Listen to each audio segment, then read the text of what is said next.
کوڑے کا تکیہ بنائے ہوئے زمین پر لیٹے ہوئے، جس کے نام سے لرزہ طاری ہے قیصر و کسریٰ کے ایوانوں میں. اس وقت اس نے کھڑے ہو کر کہا ہے کہ اے عمر، تم عدل اور انصاف سے کام لیتے ہو، لہذا تمہیں کوئی ڈر نہیں. ہمارے بادشاہ ظلم کرتے ہیں، لوگوں کے خون چوستے ہیں، ہر وقت کانپتے رہتے ہیں. انہیں باڈی گارڈ چاہیے، انہیں اونچی اونچی فصیلوں والے محل چاہیے، تحفظات چاہیے. یہ وہ سفیر کسریٰ کہہ رہا. تو اتنے بڑے رقبے پر اللہ کے دین کا غلبہ، اس کو اس معنی میں نہ لیجئے کہ اسلام کا غلبہ. ٹھیک ہے، اسلام کا غلبہ کس معنی میں؟ کہ نوع انسانی کی بیڑیاں کاٹ دی گئی، غلامی کے طوق ان کے گلوں سے اتار دیے، تمیز بندہ و آقا فساد آتی ہے. کوئی حاکم نہیں، کوئی محکوم نہیں، کوئی مالک نہیں، کوئی عبد نہیں. صرف ایک ہے، کونوا عباد اللہ اخوانا. اس کو نوٹ کیجئے. تاریخ انسانی کا جو سب سے بڑا چارٹر ہے ہیومن فریڈم، انسانی حریت کا چارٹر. یہ کیا یو این او کے چارٹرز ہوں گے اور کیا لیگ آف نیشن کے چارٹر ہوں گے. سب سے بڑا میگنا کارٹا حقوق انسانی کا وہ محمد الرسول اللہ صلی اللہ علیہ وسلم کا خطبہ حجۃ الوداع ہے. اور یہ بھی الفضل ما شہدت بہ الاعداء، اصل فضیلت وہ ہے جس کی گواہی دشمن نے. یہ قول ایچ جی ویلز کا ہے، بہت معروف شخصیت ہے. سائنٹیفک فکشن میں اس کا بڑا اونچا مقام. اس نے کہانیاں لکھی، سٹوریز لکھی سائنس کے کچھ خیالات پر. اور دوسرا کمال اس کا یہ ہے کہ ہسٹری کو بھی اس نے واقعتاً فکشن بنا کر پیش کیا. ایسی خوبصورت تاریخ کہ آدمی پڑھے اور کہیں بھی بوجھل محسوس نہ ہو کہ یہ میں کیا پڑھ رہا ہوں. 2 کتابیں اس کی، short history of the world and concise history of the world. چونکہ اس بدبخت نے حضور پر بڑے زبردست حملے کیے، بڑے رقیق حملے. حضور کی ازدواجی زندگی پر بڑے رقیق حملے کیے. اور عیسائیوں کے حلق سے یہ کڑوی گولی اترتی نہیں. اول تو ان کے ہاں تو شادی کرنا ہی گھٹیا کام، ان کی اپنی ویلیوز ہیں، تجرد کی زندگی بسر کرنا ہے اونچے درجے کا کام. پھر متعدد شادیاں، یہ ان کے حلق سے نہیں اترتی. اور ایک ایسی، میں ایک معاملے میں اس کی حماقت کی بھی داد دیتا ہوں، ایسی احمقانہ بات لکھی ہے جس کا اسے جواب دینا چاہیے، جواب وہ کسی اور سے مانگ رہا ہے. بیان کیوں کر رہا ہوں؟ نقل کفر نہ باشد، مجھے اس کے بیان کرنے میں کوئی خوشی نہیں ہے. بیان اس لیے کر رہا ہوں کہ آپ کو معلوم ہو جائے کہ دشمن ہے حضور کا. دشمن اگر کسی پہلو سے گواہی دے عظمت کی تو وہ مقام ہے، تو دشمنی اسٹیبلش کر رہا ہوں پہلے اس کی. عجیب جملہ لکھا ہے کہ حیرت ہوتی ہے کہ اتنے گھٹیا انسان کے گرد حضور کے لیے لفظ استعمال کیا ہے. ایسے ایسے عظیم لوگ کیسے جمع ہو گئے. قضیۃ الکبریٰ پہلا نام لیا ہے، ابو بکر صدیق، عمر فاروق، عثمان غنی. ایسے لوگ، عظیم لوگ، اتنے گھٹیا انسان کے گرد جمع ہو گئے. تو خدا کے بندے اس کا جواب تو دے. اگر تو ان کی عظمت کا قائل ہے تو یا تو یہ کہے کہ یہ بے وقوف تھے اور احمق تھے اور کودن تھے. انہیں تو مان رہا ہے، ان کی عظمت کو تسلیم کر رہا ہے. اور جس سورج کے گرد یہ چاند ہے اس کا انکار کر رہا ہے. تو یہ تو خفاشی ہے، اپنی آنکھ کا کور ہے. بہرحال میں نے یہ چند باتیں بتائیں اس کی دشمنی کو اسٹیبلش کرنا. اب وہ شخص ہے کہ جو پورا خطبہ حجۃ الوداع نقل کر رہا ہے. ذہن میں رکھیے پروپورشن کو. ایک والیوم میں پوری نسل انسانی کی تاریخ لکھنے والا، ایک والیوم میں، اور پورا خطبہ حجۃ الوداع نقل کر. اور اس کے بعد یہ کہتا ہے عیسائی ہونے کے باوجود. کتاب ہمارے ہاں بینڈ ہے یہ. میں نے کہیں پڑھی تھی اپنے زمانہ طالب علمی میں، پھر ایک دور میں مجھے کوٹ کرنے کی ضرورت محسوس ہوئی تو میں نے چاہا.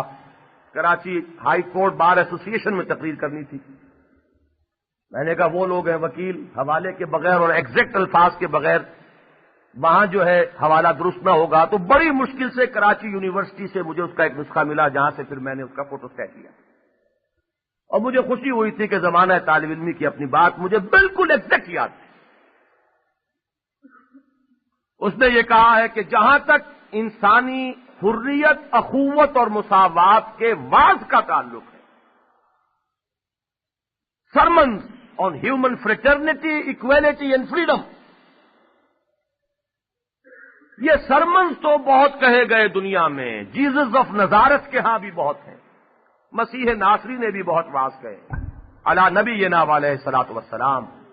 لیکن تاریخ انسانی میں ان اصولوں پر بالفعل ایک معاشرہ صرف محمد نے قائم کیا صلی اللہ علیہ وسلم. اس سے بڑا ٹریبیوٹ کوئی ہو نہیں سکتا. اور ایسے غلیظ دشمن کی زبان کہ حضور کی ذاتی عظمت جو ہے وہ تو اس کی نگاہوں سے چھپی رہ گئی ہے، لیکن حضور کے کارنامے کو کیسے جھٹلائیں؟ وہ تعصب جو ہے وہ ذاتی شخصیت کے گرد تو ایک پٹی بن کر اس کی آنکھ پر لگ گیا ہے، لیکن کارنامہ وہ تو تاریخ کی ایسی عظیم حقیقت ہے کہ اس کو جھٹلائیں تو کیسے جھٹلائیں؟ تو در حقیقت یہ اسلام کا احسان تھا اتنے وسیع و عریض رقبے پر اس نظام کو قائم کر دینا جس میں عدل اور قسط اور انصاف ہر اعتبار سے مقدم. میں نے ایک بات پہلے بھی عرض کی تھی، آج بھی اشارتاً کہی، اب اچھی طرح سمجھیے. نظام اجتماعی کے متعدد پہلو ایسے ہیں جو ایک دوسرے کے ساتھ کانفلکٹنگ ہوتے ہیں. انفرادی آزادی اور اجتماعی مصلحتیں ٹکراتی ہیں. انسان کہتا ہے مجھے آزادی ہونی چاہیے، میں جو چاہوں کروں، جو چاہوں سوچوں، جو چاہوں زبان سے بک دوں، آزادی ہونی چاہیے. یہ اب آزادی ہے. یہ آزادی اجتماعی اعتبار سے مضر ہو سکتی ہے، ہوتی ہے. اب نقطۂ عدل کیا ہے کہ آزادی بھی مجروح نہ ہو اور اجتماعی مصلحتیں بھی پامال نہ ہو. بڑا کٹھن کام ہے، بہت مشکل کام.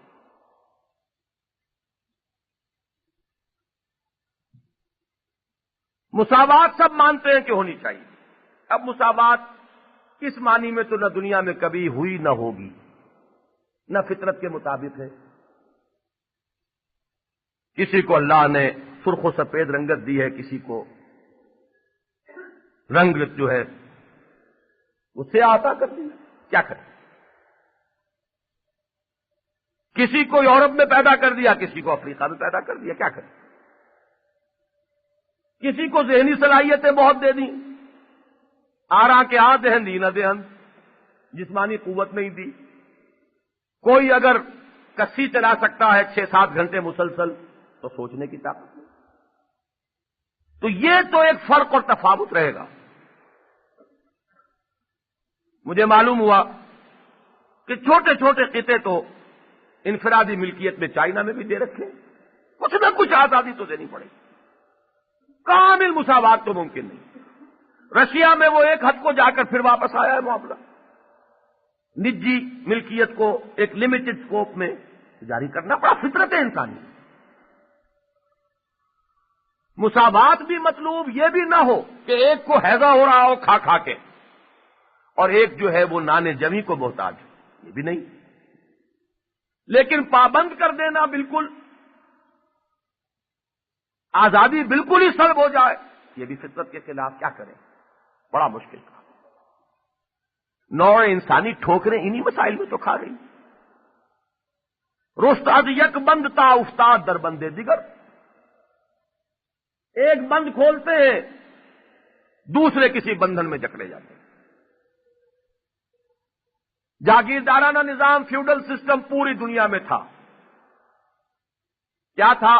بادشاہ ہیں، بادشاہ کے نیچے یہ بیرنز ہیں، لارڈز ہیں، یا 5,000 20,000 30,000 منصبدار ہیں. ان کے علاقے ہیں، ان علاقوں کے وہ کامل مالک ہیں، رہنے والے سب ان کی رعیت ہیں. غلامی در غلامی. بڑا زور مارا یورپ میں، حقوق حاصل کرنے کے لیے بڑی بڑی قربانیاں دی ہیں لوگوں نے.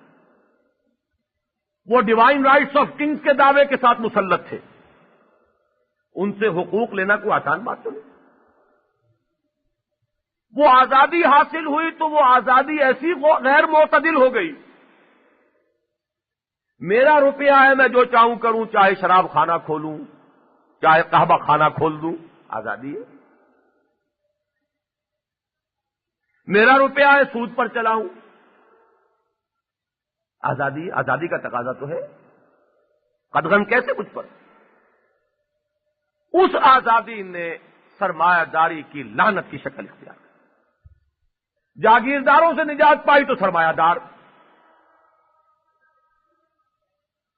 کہنے کو آزادی ہے، صاحب میرا کارخانہ ہے، میں تو مزدوری دوں گا 3 روپے، کسی کو کام کرنا ہو کرے، نہ کرنا ہو نہ کرے، وہ آزاد ہے. کہنو کہ میں بھی آزاد اور مزدور بھی آزاد. لیکن مزدور آزاد کہاں رہا جب وسائل و ذرائع کچھ لوگوں کے پاس ان کا ارتکاز ہو گیا. اس کو ایک مثال سے سمجھیے. کبھی آپ کے ہاں یہ ایریٹڈ واٹر چلتے تھے، ہر گلی کے اندر ایک مشین لگی ہوئی ہے. تھوڑے سے پیسے کسی کے پاس ہے، اس نے لگائی مشین، بوتلیں بھر بھر کے بیچ رہا ہے. اور جب یہ بڑے کارخانے لگ گئے، وہ مشینیں غائب. ہر شخص کے لیے اس سطح کا کارخانہ لگانا ممکن نہیں، وہ تو سرمایہ دار لگائے گا. اور اتنے لوگوں کی معیشت کا دروازہ بند ہو گیا، اور زیادہ سے زیادہ لوگ مجبور ہو گئے کہ ان کارخانوں میں جا کے بلا دیں. بظاہر آزاد، لیکن وہ مجبور ہیں. اچھا 2.5 روپے پر دو، 2.5 پہ کام کرے. یہ بات دوسری ہے کہ جب یہ چیز ایک انتہا کو پہنچتی ہے تو خون اسرائیل آ جاتا ہے آخر جوش میں، اور توڑ دیتا ہے کوئی موسیٰ طلسم سامری. بغاوت تو ہوگی. ظلم ایک حد تک پہنچنے کے بعد ایک رد عمل کو جنم دیتا ہے، کوئی شک نہیں. وہ سرمایہ داری مسلط ہوئی. اب سرمایہ داری سے نجات پانے کے لیے نئی تحریکیں. چنانچہ اب جو انسان نے سوچا، سوشلزم کہہ لیجئے، کمیونزم کہہ لیجئے، ایک پارٹی اسٹیٹ قائم ہو گئی. ایک پارٹی اب بگ لینڈ لارڈ ہے، بگ جاگیردار ہے، بگ سرمایہ دار ہے. آپ کی آزادی سلب. جہاں سے چلے تھے وہیں پہنچ گئے. اس پس منظر میں دیکھیے محمد الرسول اللہ صلی اللہ علیہ وسلم نے جو نظام قائم کیا، جس کی برکات کا ظہور ہوا خلافت راشدہ میں، وہ کیا ہے؟ آزادی کا یہ عالم ہے کہ عمر فاروق خطبہ دے رہے ہوں مسجد نبوی میں، اور پھر میں عرض کر دوں اپنے اماموں اور خطیبوں پر قیاس نہ کیجیے. کون ہے وہ؟ قوم کیا چیز ہے؟ قوموں کی امامت کیا ہے؟ اس کو کیا سمجھے یہ بیچارے 2 رکعت کے امام؟ اس پر نہ قیاس کریں. عمر فاروق ہے، اور ایک شخص کھڑا ہو جاتا ہے، گدڑی پوش، پھٹا ہوا کمبل پہنا ہوا ہے، لا سمع ولا طاعہ، نہ سنیں گے نہ اطاعت کریں گے. کلمہ بغاوت ہے. کیوں بھائی؟ آپ نے جو کرتا پہنا ہوا ہے یہ ان چادروں سے بنا ہے جو مال غنیمت میں آئی تھی. ہر مسلمان کو جتنا حصہ ملا اس سے کرتا نہیں بنتا. اور آپ ہے بھی طویل القامت، یہ کرتا کیسے بنے؟ جواب دہی کیجیے. کہیں خیانت ہوئی ہے؟ حضرت ابوبکر نے فرمایا تھا میں اگر سیدھا چلوں تو میری اطاعت تم پر واجب ہے، اور میں اگر ٹیڑھا ہو جاؤں تو مجھے سیدھا کرنا تم پر واجب ہے۔ وہ سیدھا کر رہا ہے وہ درویش عمر فاروق کو۔ اب آپ سوچئے اس دور میں بھی بہترین جمہوریت، اعلیٰ ترین جمہوریت میں بھی آپ صدر ریاست، صدر مملکت کو، ہیڈ آف دی اسٹیٹ کو کتنے تحفظات دیتے ہیں؟ اس کو عدالت میں طلب نہیں کیا جا سکتا، اس کے ذاتی مسائل زیر بحث نہیں لائے جا سکتے، ذاتی معاملات، اور یہ معاملہ کرتے کا معاملہ ہے۔ اور جواب دہی ہوئی، حضرت عمر نے اپنے بیٹے سے کہا، حضرت عبداللہ سے، کہ تم بتاؤ۔ انہوں نے کھڑے ہو کر ٹیسٹیفائی کیا، میں نے اپنے حصے کا کپڑا بھی ابا جان کو دے دیا تھا، کرتا نہ میرا بن رہا تھا نہ ان کا، اس طرح کرتا بن گیا۔ اور اب وہ کہتا ہے درویش الآن نسمع و نطیع، ہاں اب ہم سنیں گے اور اطاعت کریں گے۔ حریت کا اس سے اونچا کوئی معاملہ انسان نے نہ پہلے دیکھا نہ اس کے بعد دیکھا۔ ایک گورنر نے اپنے گھر کے باہر ڈیوڑی بنا لی تھی صرف۔ اب آخر گورنر بھی انسان ہے، اسے کچھ وقت آرام کا بھی چاہیے، ہر وقت منہ اٹھائے جو چاہے اندر آ جائے، کیسے ممکن؟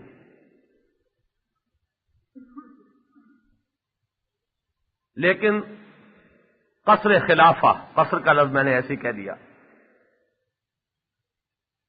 ڈانٹ پڑی ہے، لوگوں کو ان کی ماؤں نے آزاد جنا تھا، تم نے انہیں اپنا غلام کب سے بنا دیا،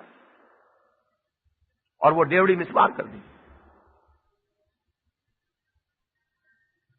آرڈیننس نافذ ہوتا ہے کہ عورتوں کے یہ مہر بڑے لمبے چوڑے بننے لگے ہیں، بہت غلط حرکت، فلاں حد سے زیادہ مہر نہیں بنے گا۔ آرڈیننس ہے عمر فاروق کا، ایک عورت ٹوکتی ہے، عمر ہمارے جس حق پر کوئی حد نہ اللہ نے قائم کی نہ اللہ کے رسول نے معین کی، تم کون ہوتے اس کے اوپر حد لگانے والے؟ اور عمر کہتے ہیں آج ایک بڑھیا نے عمر کو دین سکھایا، آرڈیننس واپس۔ یہ ہے آزادی۔ اگر آزادی کسی چڑیا کا نام ہے تو دنیا میں اس سے بڑی آزادی اور اس سے زائد آزادی کا تصور ممکن؟ اس آزادی کے ساتھ اب تصور کیجئے مساوات، وہ مساوات نہیں کہ باندھ دیں آپ لوگوں کو، 100 آدمیوں کو ایک رسے سے باندھ دیا کہ اب دوڑو اور وہ مساوی رہیں گے، وہ کیا دوڑیں گے؟ نہ کوئی آگے نہ پیچھے، وہ مساوات نہیں۔ وہ مساوات کے دوڑنے کی بھی آزادی ہے، تمہارا انسینٹو، شخصی محنت کی کھلی آزادی۔ لیکن اب یہ اپنی جگہ ایک بڑا مسئلہ اور اہم مسئلہ ہے اسلام کا نظام معاشیات،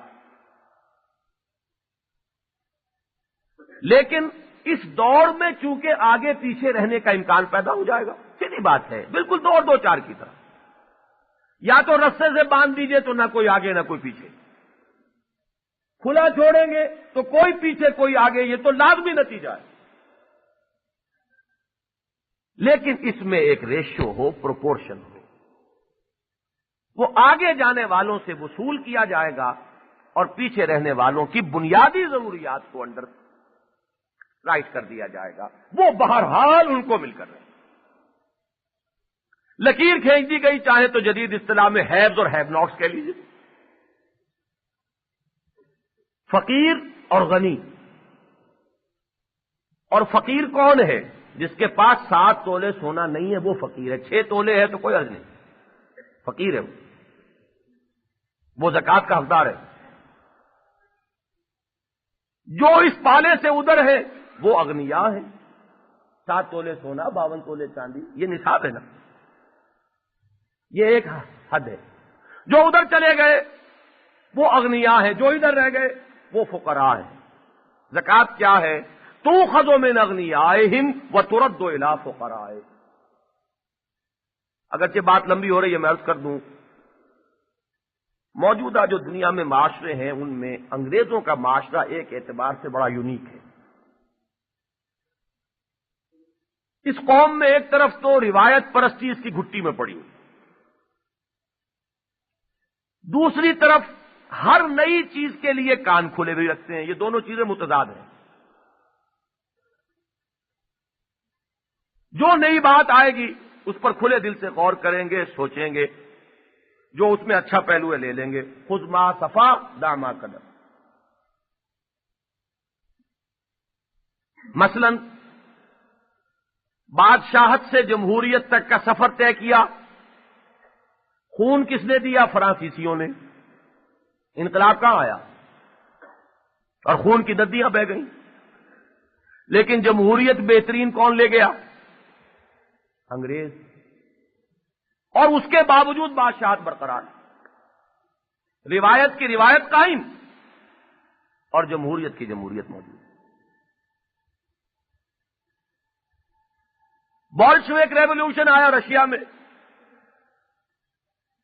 سوشلسٹ اکانومی، تجربہ وہاں ہوا، خوریزی ہوئی۔ یہاں وہ کیپٹلزم اور سوشلزم کا امتزاج کہاں ہو رہا؟ وہ یو کے میں ہو رہا۔ سبسسٹنس الاؤنس کون دے رہا ہے؟ ان ایمپلائمنٹ الاؤنس کون دے رہا ہے؟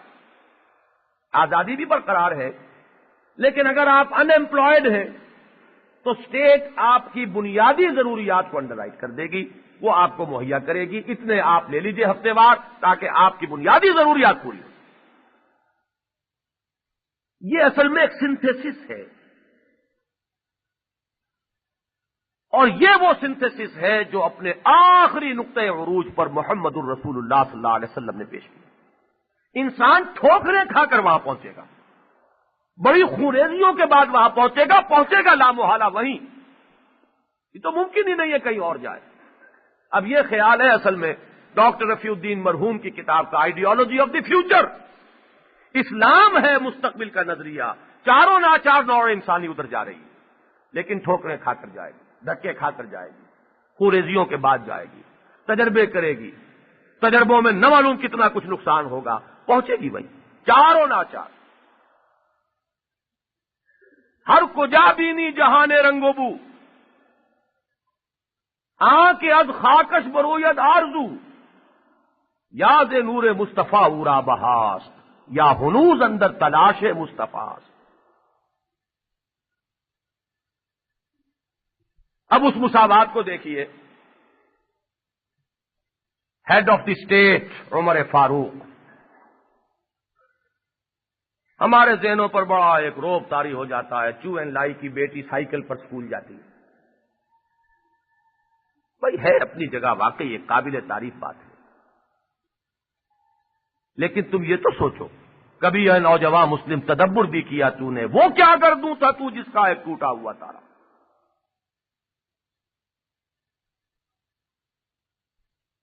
حضرت عمر فاروق بنفس نفیس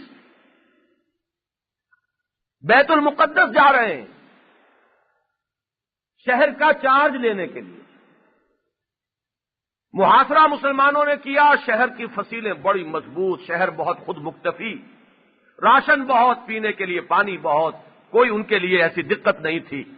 فصیلیں اپنی بند کی ہوئی ہیں، دروازے بند ہیں، بیٹھے ہیں، محاصرہ طول ہو رہا۔ خود ان کی طرف سے ایک پیشکش ہوتی ہے، سفید جھنڈے لے کر پادری آتے ہیں فصیل پر اور کہتے ہیں مسلمانوں تم قیامت تک بھی یہاں پڑے رہو گے تو یہ شہر فتح نہیں ہوگا۔ ہاں ہماری کتابوں میں لکھا یہ شہر فتح ہوگا، لیکن ایک درویش بادشاہ کے ہاتھ پر فتح ہوگا۔ اس کے کچھ اوصاف ہیں، کچھ علامات ہیں، وہ ہمارے ہاں لکھی ہوئی ہیں، تم میں ہمیں ویسا کوئی نظر نہیں آ رہا۔ ایک دم حضرت ابو عبیدہ کی رضی اللہ تعالی عنہ ذہن میں وہ لائٹننگ کے ساتھ خیال آیا کہ وہ درویش بادشاہ تو عمر ہے۔ اب یہ عرضداشت گئی، دارالخلافہ تشریف لائیے، اور انہوں نے کہا تھا وہ اگر آ جائے تو ہم کھول دیں گے شہر، کسی خوریزی کی ضرورت نہیں۔ یہ ہے مقصد سفر کا، ذرا ذہن میں رکھیے، کوئی پرائیویٹ وزٹ نہیں تھی، اسٹیٹ وزٹ ہے، اور اس سے زیادہ اہم سرکاری وزٹ کون سی ہوگی؟ کتنا لمبا سفر ہے مدینے سے بیت المقدس تک؟ لگ بھگ 700 میل تو ہوں گے کم سے کم، اگر 1000 نہیں ہے تو میں ایگزیکٹلی نہیں کہہ سکتا۔ اچھا سوچئے کتنا بڑا لاؤ لشکر، کوئی انٹوریج، کوئی خدم و حشم، سیکریٹریز ہوں، باڈی گارڈ ہو، کچھ تو ہو، اور یہاں کیا ہے؟ تنہا عمر، ایک اونٹنی، ایک غلام، سفر ہو رہا ہے۔ ایک منزل عمر بیٹھے ہیں اوپر، غلام کے ہاتھ میں نکیل ہے، چل رہا ہے۔ اگلی منزل پہ غلام بیٹھا ہے، عمر فاروق کے ہاتھ میں نکیل ہے، چل رہا ہے۔ یہ دنیا 10 مرتبہ ختم ہو کر پھر پیدا ہو لے، مساوات کی اس کے آس پاس کی مثال بھی ناممکن ہے۔ نہ محمد کا مثل ممکن اور نہ خلافت راشدہ کی مثال ممکن۔ لاکھ ہم کوشش کریں، ٹھیک ہے آئیڈیل بنا کر چلیں گے۔ حضرت عمر نے ایک بات کہی تھی حضرت ابو بکر کے انتقال پر، اے ابو بکر تم اپنے بعد آنے والے کے لیے بڑی سختی پیدا کر گئے،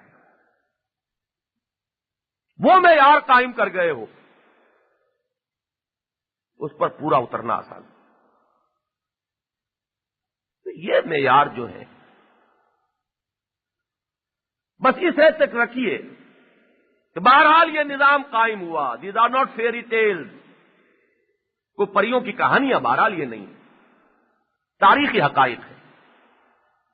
نظام قائم ہوا ہے، بالفعل قائم ہوا ہے، دنیا کی شہادت ہے کہ قائم ہوا ہے۔ اس شہادت کی ایک ایکو سمجھیے، صدائے باز گشت، جو اس صدی کے آغاز میں مہاتما گاندھی کی زبان سے الفاظ نکلے تھے جب پروونشل کیبنٹس بنی تھی کانگریس کی، اور انہوں نے اپنے ساتھیوں سے کہا تھا میں تمہارے سامنے حضرت ابو بکر اور حضرت عمر کی مثال پیش کرتا ہوں۔ کوئی اشوک اور کوئی وکرماجیت اور کوئی چندر گپت موریہ، مثال ان کی نہیں آئی، کوئی رام چندر، ان کی مثال نہیں۔ مثال ہے تو عمر کی ہے، مثال ہے تو ابو بکر کی ہے رضی اللہ عنہ۔ بس اب میری گفتگو کو اس موضوع پر، ویسے تو یہ کہ لذیذ بود حکایت، لیکن یہ کہ اس پہلو سے کہ اتمام حجت بعثت انبیاء کی غرض و غایت، حضور کی ختم نبوت کا تقاضا اتمام حجت ایک نظام عدل اجتماعی کے اعتبار سے، اس نظام کے قیام کے لیے پوری انقلابی جد و جہد محمد الرسول اللہ صلی اللہ علیہ وسلم نے کی۔ اس کے خلاف اٹھنے والی کاؤنٹر ریولیوشنری فورسز، ان سے نبردآزما ہوئے خلیفہ کامل، خلیفہ اول حضرت ابو بکر صدیق، اور بالکل ایک سیٹلڈ معاشرہ دے کر رخصت ہوئے۔